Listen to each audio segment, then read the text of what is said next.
Good morning to everyone. இன்னைக்கு இந்த வீடியோவில் 12th standard physics English medium 9th சாப்டரில் இருக்கக்கூடிய one of the important question அதுதான் பார்க்க போகிறோம். Alpha decay with an example. So lesson 9 long ஆன்சரில் கொஸ்டின் நம்பர் 7. லாங் ஆன்சரில் கொஸ்டின் நம்பர் 7 இது. ஓகே, பார்ப்போம். ஆல்ஃபா டிகேனா என்ன? ஸோ இங்கே இந்த கொஸ்டின் வந்து ரொம்ப ஈஸி. நீங்கள் ஸ்டெப் பை ஸ்டெப்பாக ரீட் பண்ணி அதுக்கு என்ன செஞ்சிடலாம் அப்படின்னா ஆன்சர் எழுதிடலாம்.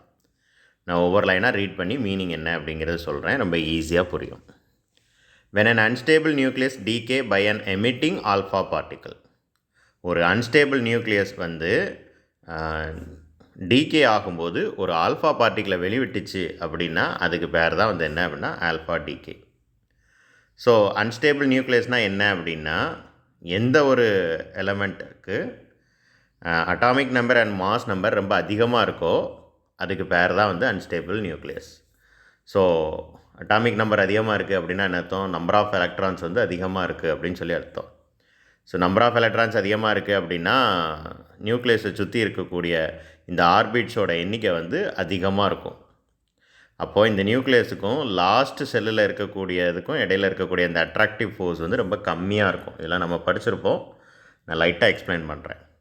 அப்போ இந்த லாஸ்ட் செல்லில் இருக்கக்கூடிய எலக்ட்ரான்ஸ்லாம் வெளியில் போகிறதுக்கு உண்டான வாய்ப்புகள் ரொம்ப ஈஸி. அதில் இருக்க எலக்ட்ரானை பிரித்து எடுக்கிறதுக்கு உண்டான வேலை வந்து ரொம்ப easy.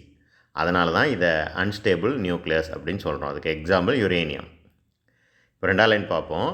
It loses 2 protons and 2 neutrons. அது என்ன செஞ்சிடும் அப்படின்னா ஆல்ஃபா டிகே நடக்கும்போது, இந்த மாதிரி அன்ஸ்டேபிள் நியூக்ளியஸ் வந்து ஆல்ஃபா டிகே நடக்கும்போது 2 புரோட்டானையும் 2 நியூட்ரானையும் என்ன செஞ்சிடும்? லூஸ் பண்ணிடும். ஸோ 2 புரோட்டான் லூஸ் ஆகுது அப்படிங்கிறதுனால அதோட அட்டாமிக் நம்பர் 2 டிக்ரீஸ் ஆகும், ரைட்? அதே மாதிரி 2 நியூட்ரானும் டிக்ரீஸ் ஆகுது அப்படிங்கிறதுனால மாஸ் நம்பர் வந்து 4 டிக்ரீஸ் ஆகிடும். Okay, so we write the alpha decay process symbolically the following. X அப்படிங்கிறது ஒரு எலமெண்ட், அது வந்து ஆல்ஃபா டிகே நடக்கும்போது Y ப்ளஸ் ஹீலியமை வெளியே கொடுக்குது. இந்த ஹீலியத்தை தான் நம்ம ஆல்ஃபா பார்ட்டிக்கிள் அப்படின்னு நம்ம என்ன செய்கிறோம் சொல்கிறோம்.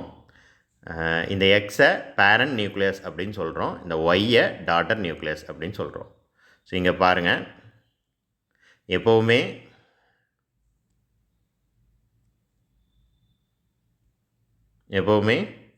இந்த Z அப்படிங்கிறது என்னது?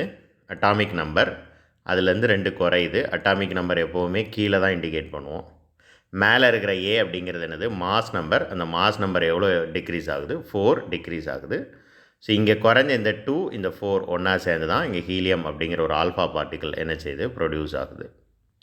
ஸோ எக்ஸாம்பிள், இப்போ இது வந்து ஜென்ரலான ஒரு ஃபார்முலா மாதிரி. இப்போ அதுக்கு ஒரு எக்ஸாம்பிளும் நம்ம என்ன செஞ்சலாம் பார்த்துடலாம்.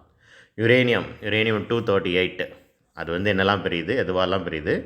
தோரியம் அண்ட் ஹீலியமாக என்ன செய்யுது? பிரியுது. அங்கே இந்த மேலே உள்ளதை ஈக்குவேஷனை யூஸ் பண்ணி அப்படியே எழுதியிருப்பாங்க பாருங்கள்.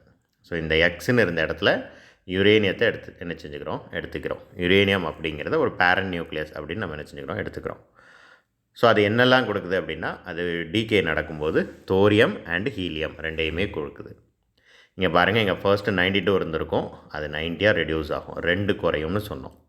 அதே மாதிரி மேலே 238 இருந்திருக்கும், அது 4 குறையும், ஸோ 234. ஸோ ஹீலியம்க்கு 2 and 4, அதை நல்லா தெளிவாக தெரிஞ்சு வச்சுக்கோங்க. So already mentioned the total mass of the daughter nucleus and helium nucleus is always